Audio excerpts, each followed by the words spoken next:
ఇక ఏపీ హోంమంత్రి అనిత డ్రగ్స్ కేసుల విషయంపై ప్రక్షాళనకు నడుం బిగించారు.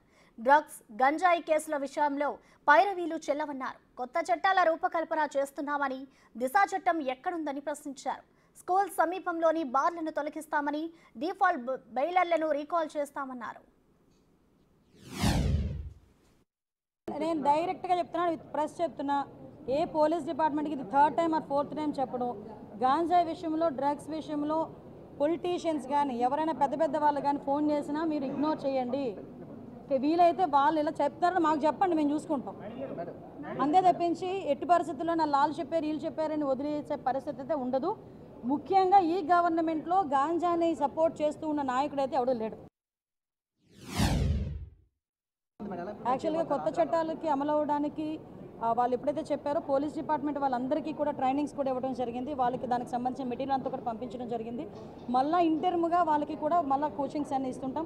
లీగల్గా ఈవెన్ దో ఆ యాక్ట్ మీద పబ్లిక్ అవేర్నెస్కి కూడా మేము చర్యలు తీసుకుంటాం. దిశ చట్టం ఎక్కడ ఉంది? మళ్ళీ దిశ చట్టం అని ఎక్కడ ఉంది? దిశ చట్టం అంటూ ఉంటే కొనసాగిస్తా. క్లియర్ చెప్తున్నా, దిశ చట్టం అంటూ చూపించండి. చట్టమే లేదు, కొనసాగించండి దాని మొహం. దిశ పోలీస్ స్టేషన్లో కూడా పేరు మార్పు జరుగుతుందండి, క్యాబినెట్కి వెళ్ళి తీసుకురావాలి. ఎందుకంటే వాళ్ళు చేసిన దానికి చేయని దానికి క్యాబినెట్లో పెట్టారు, ఏదో త్రూ ప్రొసీజర్ ద్వారా. గ్రామీణ ప్రాంతాల్లో స్కూల్సే బార్లా తయారైతే సెలవులు వస్తాయి తెలుసా మీకు? సెలవులు వస్తే పరిస్థితి ఎలా ఉందంటే మొన్నటి వరకు అన్నిటి మీద చర్యలు తీసుకుంటున్నాం. Please cooperate. చిన్న కంప్లైంట్ ఇస్తే ఎక్సైజ్ డిపార్ట్మెంట్ తీసి పడేయాలి. పబ్లిక్ రెస్పాన్సిబిలిటీ ఉండాలి. స్కూల్ దగ్గర ఇళ్ళ మధ్యలో కనుక మందు షాప్ ఉంది అంటే మీరు ఒక కాగితం పడేయండి, డెఫినెట్గా తీసి పక్కన పడాలి. నేను అలా తీయించా హైవే మీద ఉంటే. నేను ఎమ్మెల్యేగా ఉండేటప్పుడు హైవే మీద కాన్స్టిట్యున్సీలో ఒక దగ్గర లిక్కర్ షాప్ ఉండేది, గోకుల్పాడు. రెండింటి తీయించా. చెప్పండి, నన్ను క్వశ్చన్ వేసే బదులు ఒక చిన్న కాగితం ఎక్సైజ్ డిపార్ట్మెంట్ వరకు రాస్తే అది పని అయిపోతుంది.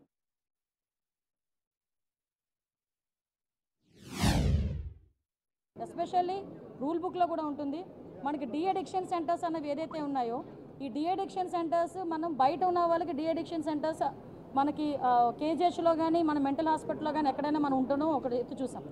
కానీ ఇక్కడ హాస్పిటల్ ఫెసిలిటీ ఉంది. ఇక్కడ కనుక మనకు ఒక 20 బెడ్డో 30 బెడ్డో కనుక ఇన్ పేషెంట్లకి అంత ఇక్కడే ఇచ్చి హాస్పిటల్లో డాక్టర్స్ని కనుక కంపల్సరీగా ప్రొవైడ్ చేస్తే లోపల చాలామంది గంజాయికి అడిక్ట్ అయిపోయి ఆ గంజాయి ఎక్కడి నుంచి వస్తుందో వాళ్ళు ఎదురు చూడటం, కొంతమంది ఈ విజిటర్స్ దగ్గరికి వచ్చినప్పుడు ఆ గంజాయి ప్యాకెట్స్ వేసేరటం, కొంతమంది ఏమో వాల్ దగ్గర నుంచి వేసేరటం, అంటే రకరకాల విన్యాసాలు చేస్తుంటారు. అలాంటివన్నీ అరికట్టాలి అనుకుంటే లోపలే ఒక addiction centre, de addiction centre అన్నది డెఫినెట్గా మనం రన్ చేసుకుంటే బాగుంటుందన్న ప్రతిపాదన కూడా ఉంది. దీన్ని కూడా మనం ఒకసారి లీగల్గా అడ్వైస్ తీసుకొని అది ఎలా చేస్తే బాగుంటుందని దాని మీద కూడా ఒక దృష్టి పెట్టడం జరుగుతుంది. అది కూడా జరిగింది.